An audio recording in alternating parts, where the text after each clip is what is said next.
Opa, aí pessoal, tudo certo? Sexta de 3 no ar para análises, palpites e prognóstico dos jogos que teremos hoje no dia 30 de 12 de 2023. Rodada mais curta para esse sabadão, a gente não teve tempo de gravar aqui para vocês, então vamos numa versão pocket mais rápida do nosso vídeo, com análises, palpites, sempre se baseando em números e estatísticas. Nosso grupo VIP é aqui do lado, menor preço do mercado, e o grupo VIP mais completo. Vocês terão acessos a pelo menos 3 e-books logo de cara, assim que entra o nosso guia especial de como apostar contra a favor de determinadas equipes atualizável. Estamos atualizando e colocando equipes novas semanalmente para vocês terem o melhor caminho, o caminho das pedras, para poder ser lucrativo em jogos de determinadas equipes, e também os nossos palpites exclusivos, além de dicas a respeito dos jogos para vocês ficarem de olho, quais são os melhores times para investir contra assistências, contra bloqueios, etc. Sempre tem conteúdo novo lá e sempre tem os nossos palpites aqui no YouTube para a gente continuar trazendo vídeo para vocês. Meta de 300 likes. Clica no botão de joinha, não custa nada, se inscreve no canal, e também, caso queira ter acesso a esse conteúdo extra, mas não tem interesse nas nossas tips exclusivas do grupo VIP, seja membro do canal, clicando aqui embaixo no botão Seja Membro, um valor simbólico que vai ajudar muito a gente. Vamos começar aqui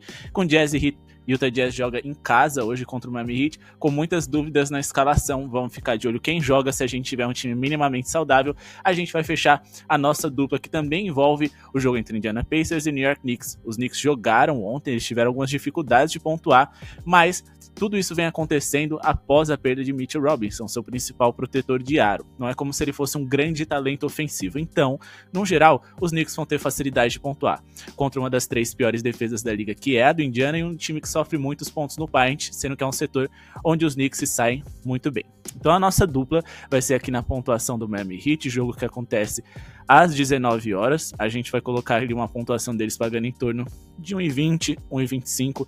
Esse acima de 106,5 pontos me parece interessante. Num primeiro momento, repetindo, eles precisam ter um time minimamente saudável à disposição. Tyler Herro e Bam Adebayo acima de tudo, já que o Jimmy Butler ultimamente vem perdendo muitos jogos. E do outro lado, a gente tem o New York Knicks, onde a gente precisa do Julius Randle e do Jalen Brunson à disposição para poder fechar essa nossa dupla de acima de 110,5 pontos do New York Knicks, fechando a nossa odd aqui de 1,50. Por que a gente acredita nisso? Nos últimos 13 jogos, o Utah Jazz sofreu 119,6 pontos de média e sofreram mais, desse número aqui que a gente busca do Heat de 106 pontos, em todas essas 13 partidas recortadas. Eles sofreram pelo menos 113 pontos em 10 dessas 13 partidas, e a gente está falando de um Heat que, por mais que não seja uma elite ofensiva, marcaram 114,2 pontos de média nos últimos 10 jogos. Se a gente for organizar aqui, eles conseguiram em 90% dessas partidas superar os 106 pontos. A gente está falando de um Utah Jazz que não é uma boa defesa. Por 100 posses de bola, que é o número mais justo que se usa para calcular a eficiência de uma defesa na NBA, a gente está falando de um Jazz que é a 7ª pior defesa da liga. A gente precisa também destacar o fato de que o Jazz, dentro de casa, eles levam um pouco mais a sério os jogos deles. Então, a defesa vai apertar um pouquinho, mas ainda é uma defesa sem peças, sem talento individual, e eu acho que o Miami Heat pode pontuar bem. A gente está falando de um Jazz que é um dos 10 times aqui que mais sofrem pontos no paint por jogo na NBA, empatado aqui na 10ª colocação com o Toronto Raptors, e é um setor, uma região onde o Miami Heat tem os seus melhores pontuadores ali, Bam Adebayo e Jimmy Butler, quando saudáveis, e também a gente está falando de um setor onde é mais fácil converter as suas chances de ponto. Por isso também a gente está destacando o New York Knicks. O Indiana tem o paint mais vazado da NBA. Aqui, o Julius Randle e o Jalen Brunson podem fazer chover.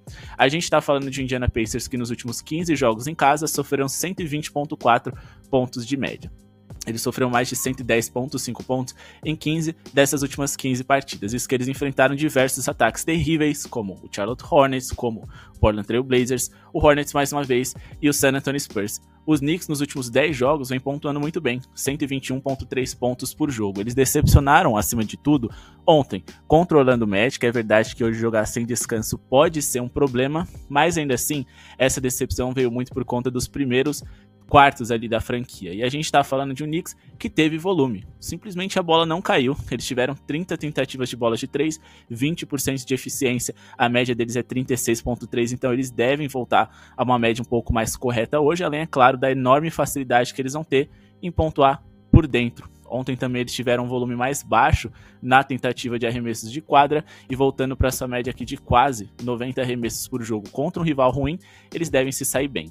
E por que eu acho que eles vão voltar para essa média de número de arremessos? Porque o Pacers é o segundo time mais rápido da liga, com velocidade, você tem muitas posses de bola por minuto, com muitas posses de bola por minuto, mais chances de um over, mesmo que você não esteja ali com a mira em dia. O Indiana é a terceira pior defesa da NBA por 100 posses de bola, e a gente bota uma fezinha aqui de que o New York Knicks vai conseguir pontuar bem.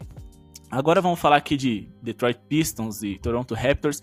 Eu tô surpreso, tá? O Raptors saudável, apesar de ter jogado ontem, ter corrido atrás de um resultado, o que é mais cansativo, né, mentalmente e fisicamente, contra o Boston, eu prefiro enxergar aquela recuperação deles com o copo mais cheio do que vazio. Acho que aquilo foi muito bom para que hoje, em um jogo consecutivo contra o pior time da liga nessa temporada, eles se saiam bem. Isaiah Stewart, titular, não joga hoje. Acho que o Toronto Raptors tem boas chances. Apesar de eu acreditar que não vai ser uma vitória fácil, eu acho que o Toronto Raptors está bem posicionado para sair vencedor contra o Detroit Pistons fora de casa, mas acima de tudo é uma odd que vale o risco. Então vamos aqui de vitória do Toronto Raptors como nosso segundo palpite. A gente está falando de um Toronto Raptors que é melhor em tudo. O Toronto, se não é uma elite defensiva, eles são apenas a 16ª melhor defesa da NBA, os Pistons é a 26ª. Ofensivamente, também não estamos falando de um Toronto Raptors espetacular. A gente está falando de um Toronto que é um dos piores ataques da NBA, mas ainda assim, a 18ª colocação parece excelente perto da 28ª dos Pistons, que é o terceiro pior ataque da NBA. Quando a gente tira o saldo do quanto o time se sai bem do ataque menos a defesa por 100 posses de bola, o Detroit tem um pior net rating, o pior saldo da liga, ao lado do Hornets e Spurs, enquanto que o Toronto Raptors tem um saldo de menos 1.1. Esse menos 11.11 aqui do Detroit Pistons é uma diferença absurda. Eles que perderam 20 dos últimos 20 jogos, são dos piores times em resultados da história da NBA, e eles que sofreram nesse período 124.8 pontos e fizeram 109.7. Então, eles têm muito a melhorar no ataque e na defesa. O Toronto Raptors, por outro lado, nos últimos 5 jogos contra o Detroit Pistons, venceram todos. Muitos desses jogos foram apertados, é verdade, mas eles venceram os últimos 2 encontros como visitantes, os últimos 5 consecutivos e a última partida e única que eles tiveram nessa temporada, eles venceram por quase 30 pontos de vantagem. O Toronto Raptors é melhor em praticamente tudo, individualmente, coletivamente e psicologicamente. Depois daquela quase virada contra o Boston, acredito que eles chegam mais motivados hoje com condições de vencer esse Pistons. Que sim, uma hora vai vir a vitória, não é possível, mas até que ela venha, eu sempre vou ficar contra eles, e principalmente com uma odd ali de 1,50 e pouco, que eu acho bem acima das expectativas e do esperado. Bom, agora vamos pular aqui para falar de Bulls e 76ers. A gente tem um 76ers que vem sofrendo muito ali no garrafão, percentualmente falando, sem o Joel Embiid, eles estão sofrendo muitos pontos, então vamos ficar de olho, quem sabe, numa boa atuação do André Drummond, já que o Vucevic está de fora hoje, bem como o Zach LaVine, que também é titular dessa equipe dos Bulls. Vamos ficar de olho na escalação. O Tyrese Maxey vem dando conta do recado, mas é inegável de que o 76ers sem o Embiid é pior no ataque e pior na defesa. Mas tirando a recomendação para ficarmos de olho no André Drummond, eu acho que esse jogo é um jogo equilibrado e perigoso. A gente precisa tomar bastante cuidado. Claro, o André Drummond ele pode ter alguns problemas de minutagem, ou então com a velocidade do jogo que o 76ers vai implementar sem o seu pivô titular, então talvez ele não se sinta tão à vontade dentro de quadra, já que ele é um pivô mais à moda antiga, mais pesado, mas ainda assim acho que quando a bola chegar, ele vai pontuar com facilidade por cima desse garrafão que ficou muito frágil da equipe do 76ers. Então, eu vou ficar de olho nele, sem dar um palpite exatamente para esse jogo até que o mercado abra, e vamos falar aqui de Wolves e Lakers. O Los Angeles Lakers decepcionou bastante desde que eles venceram em Season Tournament. Parece que a falta de motivação de jogos grandes, né, dessa franquia fez com que eles tivessem uma queda. Nos últimos aí 7 jogos eles ganharam 2. Uma dessas vitórias foi contra o péssimo Charlotte Hornets e depois perderam para o Wolves, Bulls, Knicks, Spurs e também para os Celtics. Tirando ali o San Antonio Spurs, são times de nível médio para cima, então são derrotas respeitáveis. Enquanto que o Minnesota, nos últimos 4 jogos, venceu 3, só perdeu para o forte Oklahoma City Thunders e perderam também para os 76ers, ainda com o Embiid na escalação. Mas um recorte deles aí, de nos últimos 8 jogos, são 6 vitórias e 2 derrotas, e eu acredito que eles sejam favoritos para hoje, sim. Porém, eu tenho algumas dificuldades em indicar qualquer coisa contra e a favor dos Lakers, porque os Lakers têm muitos números ruins, mas o fator LeBron James e o fato da gente nunca saber quando ele vai jogar ali na intensidade máxima, até porque fica claro que ele se poupa em muitos momentos por conta da idade, a gente não sabe ali qual vai ser o jogo que ele vai arrebentar e quebrar a nossa equipe. Então a gente precisa tomar bastante cuidado, respeitar esse jogador e tentar fazer operações ali no ao vivo, quando a gente vê que ele está distribuindo o jogo muito mais do que pontuando bem. Enfim, ele é um fator ali que acaba gerando muitas dúvidas nas minhas análises e faz com que eu tenha, sinceramente, dificuldades em investir contra e a favor dos Lakers. Porém, eu acho que a gente tem aqui o Minnesota Timberwolves que, apesar de defender bem, gera muitos turnovers, é um dos times com mais turnovers por jogo na NBA, né? Eles são ali o terceiro time com o maior número de turnovers por partida. O Los Angeles Lakers, se não é uma eficiência ofensiva tão alta, isso é porque eles não têm muita bola de 3, mas eles têm um aproveitamento muito bom nos arremessos de quadra. É o quinto melhor, o sexto melhor é o do Timberwolves. Repetindo, a bola de 3 é a única coisa que preocupa e frustra os Lakers, são quase um dos 10 piores em aproveitamento, e também não é um time ali em quantidade de bolas de 3 convertidas também muito alta, é o terceiro pior da liga. Mas a gente tá falando aqui de dois times que podem fazer um jogo um pouquinho mais acelerado. A defesa do Los Angeles Lakers é a nona melhor da NBA? Sim, mas se a gente for fazer um recorte aqui nos últimos 10 jogos, a gente pode ver que por 100 posses de bola, eles tiveram a piora, saíram do top 10, e a equipe do Minnesota Timberwolves, que era a melhor defesa da NBA, nesse recorte também, caiu para a sexta. Então, assim, eu acho que em uma temporada da NBA em que as coisas vêm sendo tão bem pontuadas, se for para se arriscar, que seja acima de 219,5 pontos. Mas, repito, isso não é um palpite pré-jogo, é apenas um fiquem de olho em, porque isso aqui é para se trabalhar no ao vivo. Ou então, fazer uma entrada pré-jogo e ficar de olho ali no cash out cedo. Se no primeiro quarto a pontuação não tiver condizente com isso aqui, nem adianta insistir, porque no fim das contas, o Lakers vai editar esse ritmo do jogo, né? E o ritmo deles é totalmente aleatório e ao acaso. Beleza? Bom, pessoal, vamos agora aqui, de fato, trazer um palpite para vocês. Dallas e Warriors.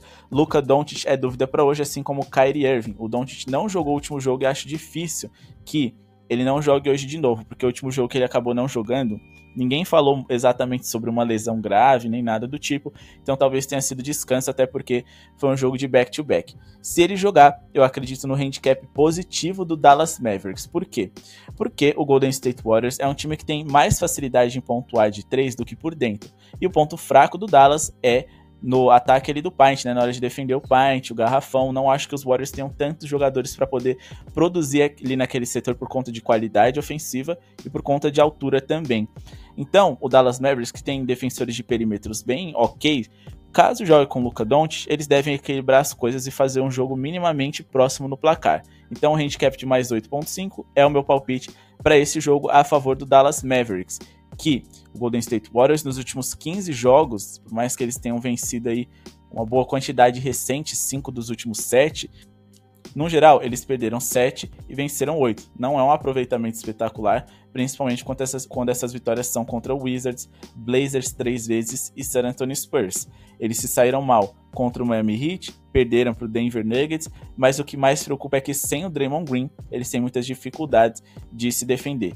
E contra o Dallas, que é um dos 10 melhores ataques da NBA por 100 posses de bola, o oitavo melhor, eles devem ser punidos com isso. O Golden State é o 15º melhor ataque da liga e defensivamente os Warriors são melhores, mas quando a gente parte aqui para o net rating, que é esse saldo tirado do ataque para a defesa, a equipe do Dallas também é superior ao Golden State por pouca coisa. Mas o grande ponto é que, como as coisas são próximas entre essas equipes, eu acho que ficar em vantagem de um time que tem o melhor jogador em quadra nesse momento, sim, tem discussão de quem é o melhor armador da liga, o Curry ou o Doncic, mas assim, nesse momento eu acho que é sim o Doncic, o que ele vem fazendo é simplesmente absurdo. Se você chegar em mim nos comentários e falar, Léo, pontuação do Doncic faz sentido? A linha tá alta, vai contra todos os meus métodos, mas como é que eu vou falar que não faz? Como é que eu vou falar pra vocês irem no under? Não dá. Esse jogador vem jogando demais e hoje contra os Warriors, sem o principal defensor de cobertura deles, que é o Draymond Green, ele pode se sair muito bem, até porque os Warriors não têm grandes defensores de mano a mano disponíveis.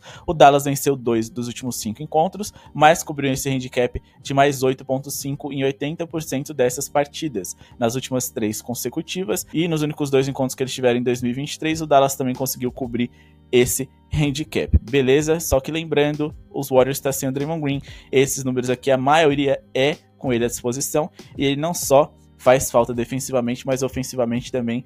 Esse Golden State Warriors que no fundo só tem 2 titulares ali, o Klay Thompson e o Curry, porque o resto ali tá trocando de posição, hora titular, hora reserva, Kevin Looney, Saric, Wiggins, todos esses jogadores ali estão alternando bastante e estão com clara dificuldade de se encontrar nesse ano, e acho que isso pode ser bem favorável pro Dallas, principalmente se o Kyrie também estiver em quadra. Beleza? Bom, pessoal, esse foi o vídeo de hoje, espero que tenham gostado. Não esqueça de se inscrever no canal, deixar o seu like para ajudar o nosso projeto a seguir acontecendo. O nosso grupo VIP aqui do lado, menor preço do mercado, chamem lá para garantir tips exclusivas com odds superiores e também muito conteúdo extra para adquirir conhecimento e aumentar a sua taxa de lucratividade, possibilidade de greens nas suas múltiplas, triplas, duplas e simples, através das informações e dos ensinamentos que a gente passa lá para você. Você não vai encontrar um grupo VIP assim em lugar nenhum. Muito obrigado pela sua audiência e falou!